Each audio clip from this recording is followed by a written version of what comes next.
بسم اللہ الرحمن الرحیم۔ السلام علیکم۔ آج ہم رابعہ بصری رحمۃ اللہ علیہ کی زندگی پر روشنی ڈالیں گے۔ 95 ہجری کی ایک بابرکت رات میں بصرہ کے ایک نیک سیرت انسان اسماعیل کے گھر میں چوتھی بیٹی پیدا ہوئی جس کا نام رابعہ رکھا گیا۔ عربی زبان میں رابعہ چوتھی کو کہتے ہیں۔ حضرت رابعہ بصری کا شمار ان پاک خواتین میں ہوتا ہے جن کی ساری زندگی درویشی اور بے نیازی کی مثال ہے۔ آپ کی پیدائش کے وقت گھر کا یہ حال تھا کہ ایک چراغ تک نہ تھا۔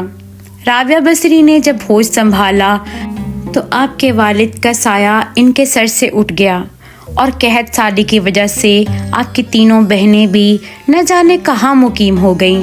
آپ بھی ایک طرف کو چل دیں اور ایک ظالم نے زبردستی پکڑ کر آپ کو کنیز بنا لیا اور کچھ دنوں کے بعد بہت ہی قلیل رقم میں فروخت کر دیا، اور اس شخص نے اپنے گھر لا کر بے حد مشقت امیز کام آپ سے لینے شروع کر دیے۔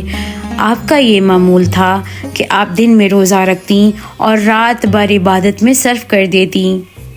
ایک شب جب آپ کے مالک کی آنکھ کھلی تو اس نے حیرت سے چاروں طرف دیکھا تو ایک کونے میں آپ کو سجدے میں پایا اور آپ کے ارد گرد نور دیکھا، جبکہ آپ اللہ تعالیٰ سے یہ عرض کر رہی تھیں کہ اے میرے پروردگار، میرے بس میں ہوتا تو ہر وقت تیری عبادت میں گزار دیتی، لیکن چونکہ تو نے مجھے غیر کا محکوم بنا دیا ہے اس لیے تیری بارگاہ میں دیر سے حاضر ہوتی ہوں۔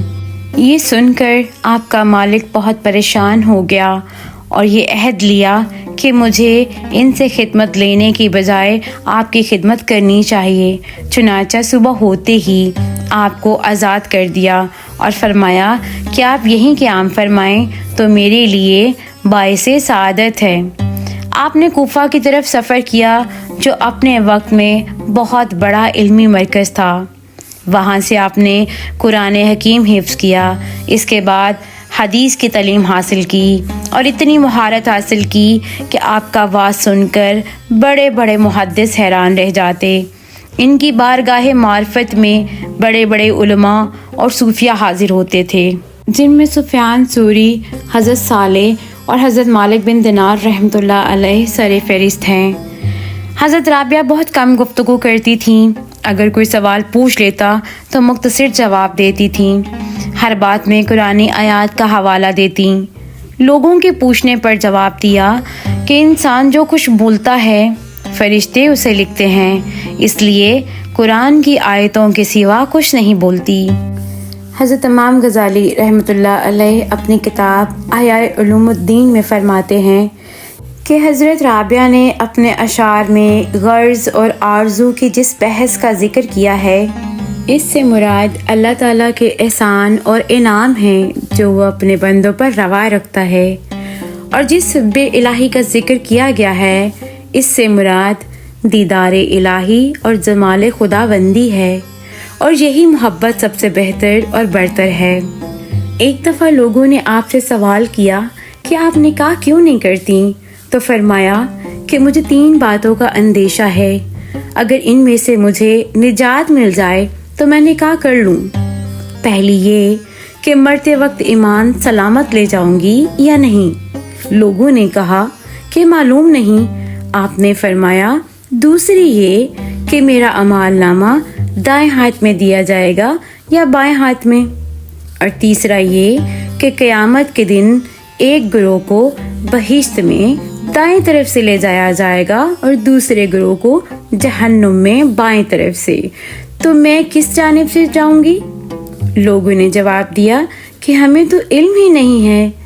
تو حضرت رابعہ فرماتی کہ جسے اتنے سارے غم ہو وہ عورت شوہر کی خواہش کیسے کر سکتی ہے؟ ان کا دل ہر وقت خوف الہی سے معمور رہتا تھا۔ وہ اپنے خوف جہنم اور خواہش جنت سے بے نیاز ہو کر خدا کو یاد کرتی تھیں۔ ان کا عقیدہ یہ تھا کہ خدا کو یاد کیا جائے کیونکہ وہ وحدہ لا شریک ہے۔ اس محبت کا مقصد باری تعالیٰ کی خوشنودی حاصل کرنا ہو، اس کا دیدار حاصل کرنا ہو۔ آپ ہمیشہ روتی تھیں اور فرماتی تھیں کہ میں نے صرف اللہ ہی سے محبت کی ہے، ڈرتی ہوں کہ مرتے وقت آواز نہ آئے کہ رابعہ تو ہمارے لائق نہیں۔ وہ ہمیشہ کھردرے کمبل کا کرتا پہنتی اور وصیت فرماتی تھیں کہ مرنے کے بعد اسی میں دفن کی جاؤں۔ ان کے انتقال کے بعد ایک خاتون نے انہیں خواب میں دیکھا کہ بہت ہی قیمتی ریشمی کرتا پہنے ہوئے تھیں۔ خاتون نے سوال کیا کہ کمبل کا کرتا کہاں گیا؟ تو جواب میں کہنے لگی کہ رحمان نے اس کرتے کے بدلے میں یہ کرتا عطا کیا ہے۔ اس عورت نے کہا کہ قرب الہی کے حصول کا کوئی طریقہ بتائیں، تو جواب دیا کہ قرب الہی کے لیے یاد الہی سے بہتر کچھ نہیں۔ اکثر وہ اشعار پڑھا کرتی تھیں جن کا ترجمہ ہے کہ اے میرے آقا، بندے خلوتوں میں تیرا قرب ڈھونڈتے ہیں، تیری عصمت کے گیت سمندر میں مچھلیاں گاتی ہیں، اور تیرے مقدس جلال کی وجہ سے موجیں ایک دوسرے سے ٹکراتی ہیں۔ دن کی روشنی، رات کی تاریکی، گھومنے والے آسمان، منور چاند، چمکیلے تارے سب تیرے سامنے سجدہ کرتے ہیں، اور ہر چیز ایک انداز کے مطابق ہے کیونکہ تو غنی اور قہار ہے۔ وہ اپنی دعائیں اپنے اشعار کے ذریعے بیان کرتی تھیں۔ اس دعا کو اکثر چھت پر جا کر پڑھا کرتی تھیں۔ اے میرے مالک، ستارے چمک رہے ہیں اور سب لوگوں کی آنکھیں نیند سے بند ہیں اور ہر کوئی اپنی خلوت میں ہے۔ میں یہاں تیرے ساتھ اکیلی ہوں۔ مالک، اگر میں دوزخ کے عذاب کے خوف سے تیری عبادت کرتی ہوں تو مجھے دوزخ میں جھونک دے۔ اگر میں جنت کی توقع میں تیری عبادت کرتی ہوں تو مجھے جنت سے محروم کر دے۔ لیکن اگر میں محض تیری خاطر عبادت کرتی ہوں تو مجھ سے اپنے حسن لازوال کو پوشیدہ نہ رکھنا۔ وہ فرماتی تھی کہ کوئی انسان کس طرح توبہ کر سکتا ہے جب تک اس کا مالک اس کو اس کی توفیق عطا نہ کرے اور اسے قبولیت نہ بخشے۔ اگر وہ تمہاری طرف رخ کرے گا تو تم بھی اس کی طرف رخ کرو گے۔ فرماتی تھی کہ اللہ تعالیٰ سے قناعت پسند دل مانگو، یہ بہت بڑی نعمت ہے۔ دنیاوی لحاظ سے ہر عیب ان میں تھا، نہ تو وہ بہت خوبصورت تھیں اور نہ ہی کوئی اعلیٰ خاندان کی تھیں۔ وہ ایک غلام تھیں اور اس کے ساتھ ساتھ رنگ کی بھی اچھی نہیں تھیں۔ ایک روایت میں ملتا ہے کہ آپ کی شادی تو ہوئی لیکن وہ اولاد کے قابل نہیں تھیں، یعنی بانجھ تھیں، لیکن اللہ کے بے حد قریب تھیں۔ رات کے وقت وہ اپنے خاوند سے پوچھتی تھیں کہ انہیں کسی چیز کی ضرورت تو نہیں۔ اگر وہ کہتے کہ نہیں تو رابعہ بصری جائے نماز پر کھڑی ہو جاتی اور فجر تک اللہ کی عبادت کرتی رہتی، لیکن آپ جوانی میں ہی بیوہ ہو گئیں۔ آپ اکثر فرمایا کرتی تھیں کہ صرف زبانی توبہ کرنا جھوٹے لوگوں کا فعل ہے، کیونکہ سچے دل سے توبہ کی جائے تو دوبارہ توبہ کی ضرورت پیش نہ آئے۔